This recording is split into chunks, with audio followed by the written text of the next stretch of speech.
démarche de mieux consommer, j'ai choisi un fournisseur d'électricité alternatif qui s'appelle Mint Energy. C'est un fournisseur d'énergie vert, c'est-à-dire que l'énergie vient de ressources renouvelables.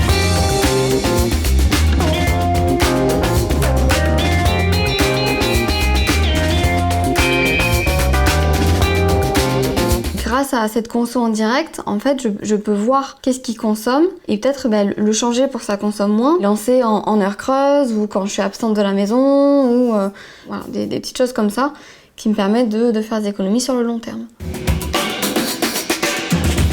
Grâce à cette petite chose qui s'appelle un mousseur et à son quadrillage, cela réduit le débit de votre eau.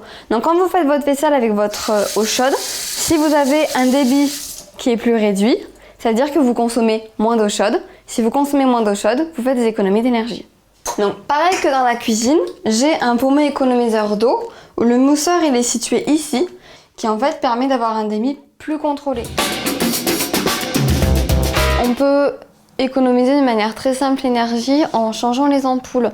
Donc les ampoules LED que vous avez comme juste ici, elles consomment en moyenne 80% de moins qu'une ampoule classique ou un halogène. Il vaut mieux éviter les abat-jours sombres et les lumières tamisées parce que vous perdez en luminosité. Et du coup, si vous perdez en luminosité, vous aurez peut-être tendance à allumer une autre lumière. Donc au final, vous n'allez pas forcément faire d'économie. Le choix des plaques, il est assez important dans le sens où si là je pose ma casserole sur ce rond-là, j'ai aucune perte d'énergie puisque le rond va chauffer que pour ma casserole. Alors que si je la positionne sur le plus gros, du coup tout le tour de la casserole qui va chauffer inutilement. Le couvercle également, c'est pour faire en sorte que toute la chaleur reste dans la casserole et ne s'évapore pas. Sinon je la perds, c'est inutile. Le frigo, il a toujours un thermostat. Et le thermostat, en fait, il faut qu'il soit bien réglé. S'il est mal réglé, vous allez avoir une facture d'électricité qui va augmenter et vous allez avoir du givre au fond du frigo et ça va congeler vos aliments. Donc là, par exemple, j'ai sorti pour manger ce midi.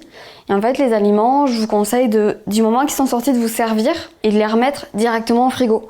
Parce que là, ils sont encore froids, mais si vous les laissez se réchauffer, le frigo va dépenser beaucoup plus d'énergie pour les refroidir lorsque vous allez les remettre. Il faut éviter au maximum de laisser la porte du frigo ouverte. Ça peut paraître évident, mais en fait, plus vous la laissez ouverte et plus il va y avoir un appel d'air chaud et donc votre réfrigérateur va utiliser beaucoup plus d'énergie pour tout refroidir.